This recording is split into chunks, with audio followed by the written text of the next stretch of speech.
श्री राम चरणानुरागी आचार्य राज मिश्रा जी से धर्म, संस्कृति और एस्ट्रोलॉजी से संबंधित जानकारी के लिए हमारे YouTube चैनल मानस ज्योतिष ज्ञान को अभी सब्सक्राइब करें और बेल के बटन को क्लिक करें।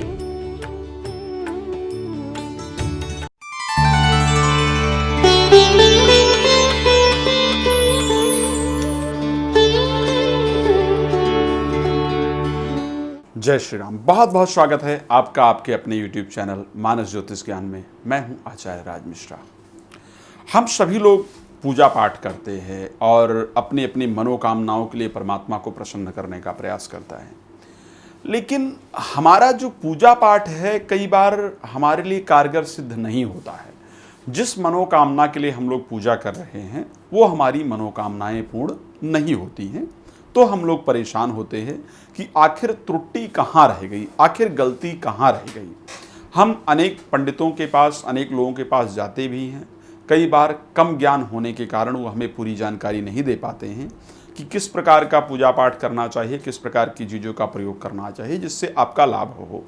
तो आज मैं एक विशेष चीज़ों के बारे में आपको बताना चाहूँगा कि जब भी हम किसी विशेष कार्य के लिए जप करें, भाई माला जप इत्यादि के लिए बताया जाता है कि आप इस कार्य के लिए इस माला इस प्रकार जप करो, इस कार्य के लिए इस मंत्र का जप करो, इस कार्य के लिए इस मंत्र का जप करो, तो हमें कौन सी माला का प्रयोग करना चाहिए, किस प्रकार की माला हो जिससे हमारी मनोकामना जो है वो पूर्ण हो। मैंने अपने पिछले कई कार्यक्रम में भक्ति के अलग अलग तरीकों के बारे में बताया है। सात्विक, तामसिक और राजसिक भक्ति को लेकर के हमने वर्णन किया है।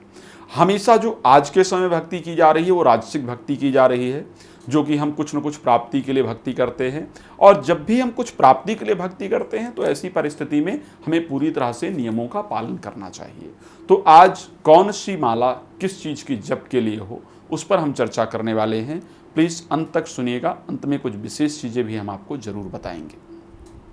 जब भी आप वशीकरण इत्यादि के लिए जप कर रहे हो, मान लिया जाए किसी को प्रसन्न करने के लिए, वशीकरण का सिर्फ तात्पर्य ये नहीं है कि किसी को वश में करने के लिए ही किया जा रहा हो।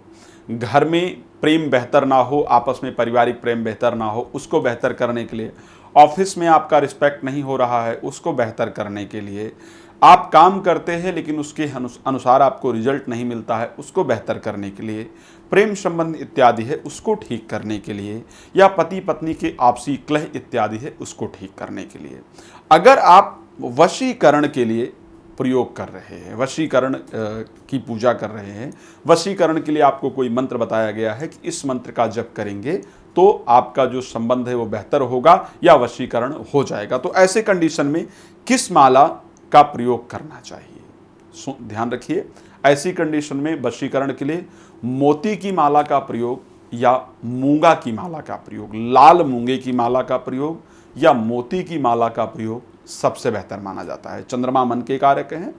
मंगल या चंद्रमा के जो दोनों रत्न हैं, मोती या मूंगा की माला लेकर के यदि वशीकरण के लिए प्रयोग करेंगे तो ऐसे कंडीशन में आपको निश्चित रूप से जो वशीकरण के लिए आप पूजा कर रहे हैं उसमें आपको लाभ प्राप्त होगा।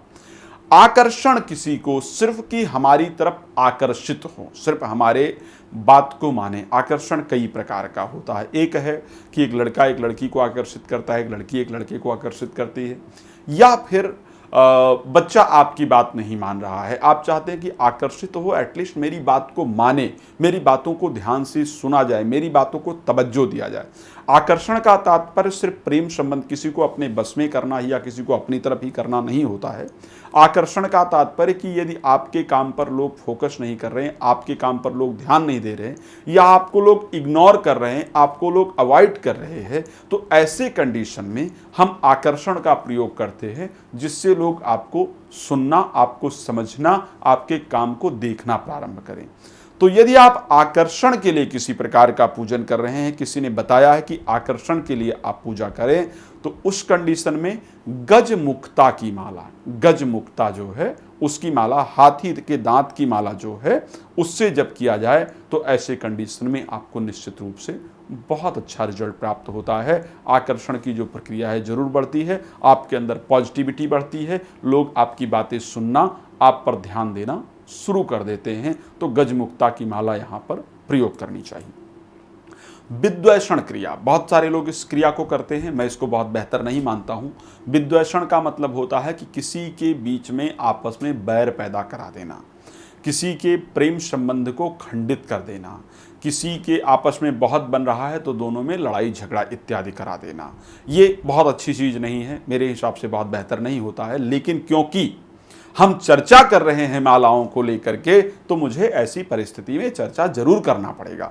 तो जब भी आप विद्वेषण के मंत्रों का जप कर रहे हो तो ऐसे कंडीशन में बहेड़ा एक पेड़ माना जाता है। बहेड़े की जो माला है, बहुत जगह मिल जाती है, बहेड़े की माला का प्रयोग करना विद्वेषण के लिए सबसे बेहतर होता है। विद्वेषण क्रिया के लिए हम बहेड़े की माला का प्रयोग करते हैं। धार्मिक, मांगलिक और आर्थिक कार्य के लिए, घर में हमारे धार्मिक कार्य नहीं हो रहे हैं, समझ लिया जाए कि किसी की शादी इत्यादि नहीं हो रही घर में, ये भी एक प्रकार का धार्मिक आयोजन है। या हम कोई धार्मिक कार्य करते हैं, उसमें हमारा मन नहीं लगता है, पूजा पाठ में मन नहीं लगता है, मांगलिक कार्य हमारे घर के अंदर नहीं हो रहे हैं, जब भी हम पूजा पाठ करने का प्रयास करते हैं तो हमारे घर में दिक्कत हो जाती है। तो धार्मिक, मांगलिक और आर्थिक कार्य के लिए स्फटिक की माला का प्रयोग सबसे बेहतर होता है, या फिर कमल गट्टे की माला का प्रयोग किया जाए तो सबसे बेहतर रिजल्ट हमें प्राप्त होते हैं।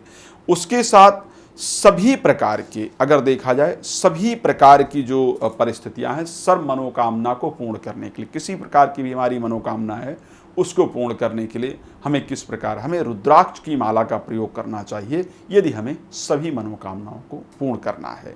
तो परमात्मा आप सब पर अपना आशीर्वाद बना करके रखें। हमारी वेबसाइट है www.manasjyotish.com करके, आप उस पर विजिट कर सकते हैं।